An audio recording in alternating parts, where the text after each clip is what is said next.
हर हर महादेव। नमस्कार। मेरी YouTube channel श्रद्धा में आप सभी लोगों का हार्दिक स्वागत है। उम्मीद करती हूँ कि आप सभी सुखी और स्वस्थ होंगे, भगवान की भक्ति में व्यस्त होंगे। आइए जानते हैं आज इस वीडियो के माध्यम से शिव महापुराण संहिता 2 के पंचम खंड के 57वें अध्याय के बारे में, जिसमें गजासुर की तपस्या एवं वध के बारे में बताया गया है। सनत कुमार जी बोले, हे व्यास जी, अब मैं आपको भगवान शशि मौली द्वारा दानवराज गजासुर के संहार की कथा सुनाता हूँ। गजासुर महिषासुर का पुत्र था। जब गजासुर को यह पता चला कि देवताओं के हितों की रक्षा करने के लिए उसके पिता महिषासुर का वध कर दिया गया है, तब उसे देवताओं पर बड़ा क्रोध आया। तब गजासुर ने देवताओं से बदला लेने के लिए घोर तपस्या करनी आरंभ कर दी। काफी समय तक गजासुर ब्रह्मा जी को प्रसन्न करने हेतु तप करता रहा, परंतु ब्रह्मा जी वहां प्रकट नहीं हुए। इधर दूसरी ओर उसके तप की ज्वाला धधकती जा रही थी, जिससे देवता चिंतित हो उठे। गजासुर की तपस्या से दग्ध होकर सभी देवता ब्रह्मा जी की शरण में गए और उन्हें गजासुर की तप की अग्नि से जलने की बात बताई। तब ब्रह्मा जी गजासुर को वरदान देने के लिए गए।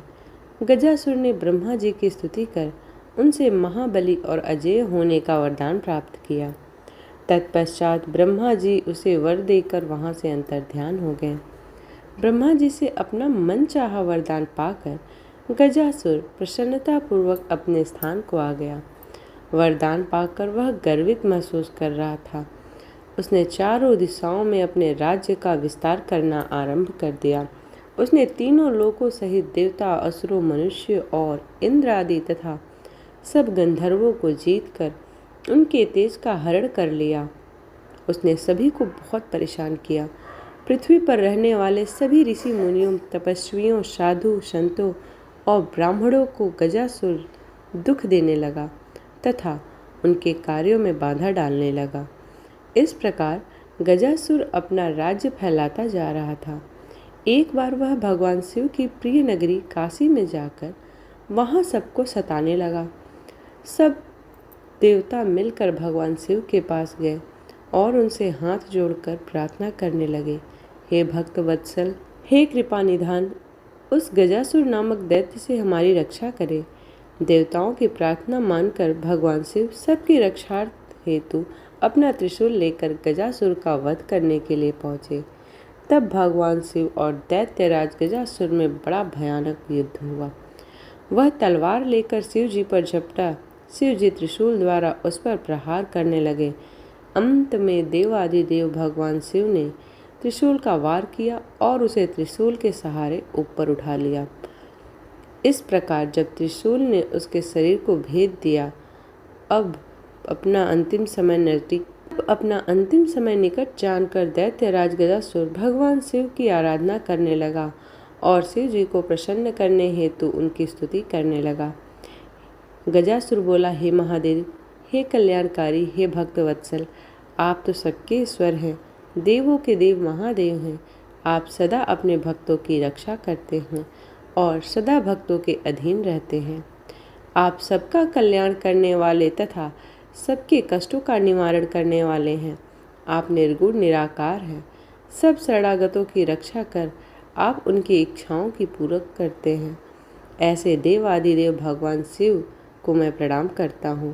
प्रभु, मुझ पर प्रसन्न होइए और मेरे कष्टों का निवारण कीजिए। वे बोले। दैत्यराज गजासुर की भक्ति भावना से की हुई उत्तम प्रार्थना को सुनकर भगवान शिव को प्रसन्नता हुई। वे बोले, दैत्येंद्र, मैं तुम पर प्रसन्न हूँ, जो चाहे मांग सकते हो। तुम्हारी मनोकामना मैं अवश्य पूरी करूँगा। भगवान शिव के वचनों को सुनकर गजासुर प्रसन्नतापूर्वक बोला, हे देवाधिदेव भक्त वत्सल भगवान शिव, यदि आप सच में मेरी आराधना से प्रसन्न हुए हैं तो मेरी विनती स्वीकार करें। प्रभु, आपने अपने पवित्र त्रिशूल से मेरे शरीर को स्पर्श किया है, इसलिए मैं यह चाहता हूँ कि मेरे शरीर का चर्म आप धारण करें। भगवान, आप सदा मेरी खाल का ही ओढ़ना धारण करें और आज से आप कृतिवासा नाम से विख्यात हो। भगवान शिव ने प्रसन्नतापूर्वक दैत्यराज गजासुर को उसका इच्छित वरदान प्रदान किया। बोले, हे गजासुर, तुम्हारे शरीर को आज मेरी प्रिय काशी नगरी में मुक्ति मिलेगी। तुम्हारी शरीर यहाँ मैं ज्योतिर्लिंग के रूप में स्थापित होऊंगा और कृतिवाश्वेश्वर नामक से जगत प्रसिद्ध होऊंगा। इस दर्शन से मनुष्यों को मुक्ति और मोक्ष की प्राप्ति होगी। यह कहकर भगवान शिव ने गजासुर के शरीर की चर्म को ओढ़ लिया और कृतिवाश्वेश्वर ज्योतिर्लिंग की स्थापना की, जिसके फलस्वरूप वहाँ काशी में बहुत बड़ा उत्सव हुआ। सब देवता बहुत प्रसन्न हुए। तत्पश्चात भगवान शिव वहाँ से अंतर्ध्यान हो गए। इस प्रकार शिव महापुराण संहिता 2 के पंचम खंड का 57वां अध्याय समाप्त होता है। उम्मीद करती हूँ कि आज की ये वीडियो आप लोगों को पसंद आई हो। वीडियो पसंद आई हो तो वीडियो को लाइक करें, शेयर करें और चैनल को सब्सक्राइब करें। इसी प्रकार की भक्ति भाव और पूजा पाठ से जुड़ी हुई वीडियोस को प्राप्त करने के लिए चैनल को सब्सक्राइब करना ना भूलें। मिलते हैं अगले वीडियो में, तब तक के लिए हर हर महादेव।